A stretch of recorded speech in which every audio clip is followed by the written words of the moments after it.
Le petit chaperon rouge. Il était une fois une petite fille très gentille. Sa grand-mère lui avait cousu un joli chaperon rouge à capuche.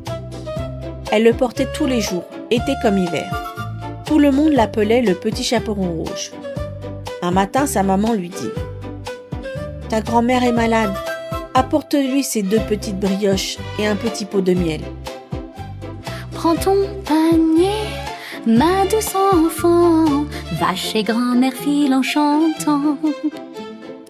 La maman ajouta « Ne t'arrête pas en chemin, ma chérie, et surtout, ne parle pas aux inconnus. » Le petit chaperon rouge hocha la tête très sérieusement.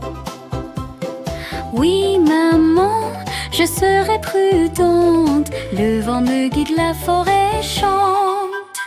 Elle mit le panier sur son bras et partit joyeusement. Les oiseaux chantaient, les fleurs brillaient dans la forêt. Le chemin sentait bon la mousse et la noisette.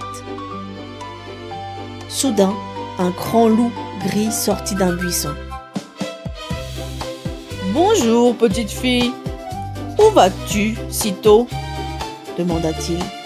« Bonjour ma belle, où cours-tu donc? Ton panier sent bon, dis-moi ton nom. » « Chez ma grand-mère qui est malade, » répondit-elle poliment. Le loup pencha la tête d'un air gentil.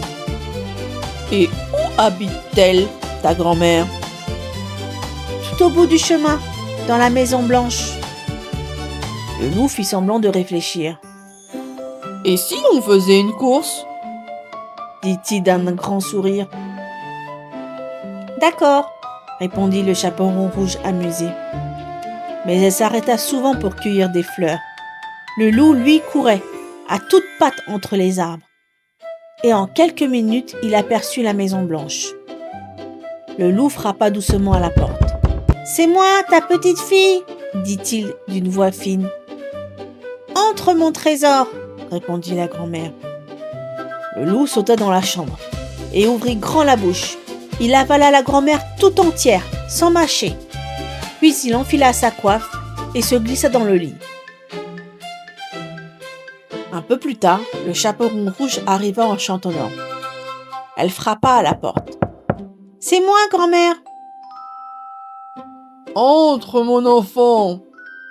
répondit le loup d'une voix enrouée. La petite fille posa son panier sur la table.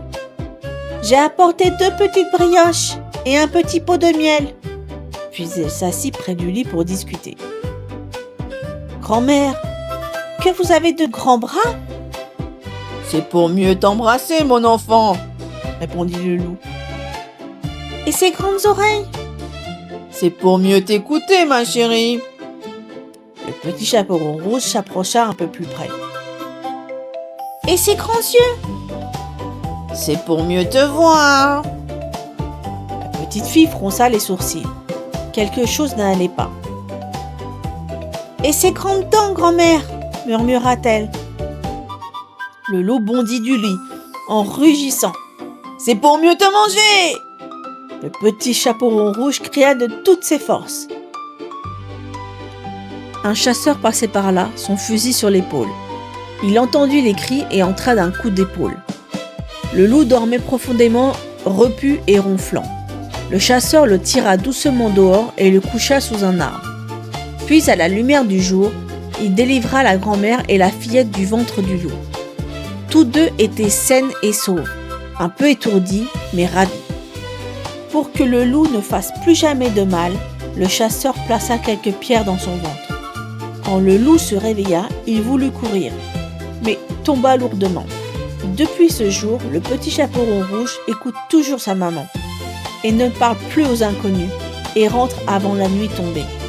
Sa grand-mère se porte bien et adore encore les brioches.